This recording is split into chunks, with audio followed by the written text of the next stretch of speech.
Turkish President Recep Tayyip Erdogan reconverted Istanbul'S Hagia Sophia into a mosque Friday, hours after a court ruled that a 1930s decision to make the iconic building into a museum had been unlawful.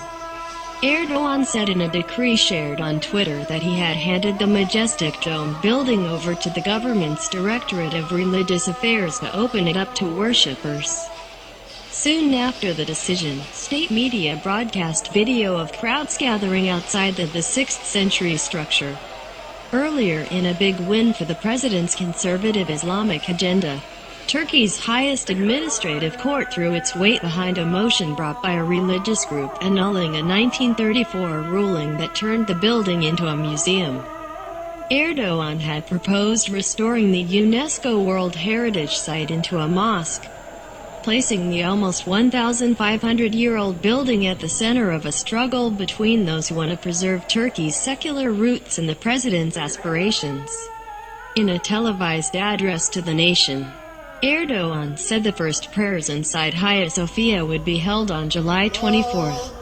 I underline that we will open Hagia Sophia to worship as a mosque by preserving its character of humanity's common cultural heritage, he said, adding that it was Turkey's sovereign right to decide what the building would be used for, rejecting the idea that the decision would prevent different faiths from coming together.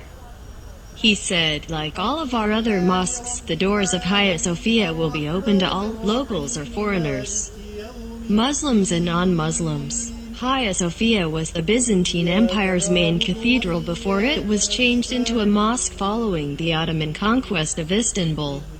Under Mustafa Kemal Ataturk, the founder of the modern Turkish Republic in the 20th century, it was turned into a museum that attracts millions of tourists each year. Many in Turkey will welcome the decision and see it as an emphatic victory for Erdogan's plans for the secular but predominantly Muslim country. Mehmet the Conqueror took the holy city with his sword. He always wanted Hagia Sophia to be a mosque. Özlem Kaya, 52, a homemaker from Istanbul, said ahead of the decision, referring to the 15th century Ottoman Sultan who captured the city, then known as Constantinople. With Erdogan, Turkey will be a more powerful country in the near future, she said by telephone. There is no need to be secular anymore. The Hagia Sophia site has been a part of a centuries-old struggle over the identity of the region that sits on the fault line between the East and the West, and between Christianity and Islam.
Danıştay bugün Ayasofya'nın camiden müzeye dönüştürülmesini sağlayan 1934 tarihli Bakanlar Kurulu düzenlemesi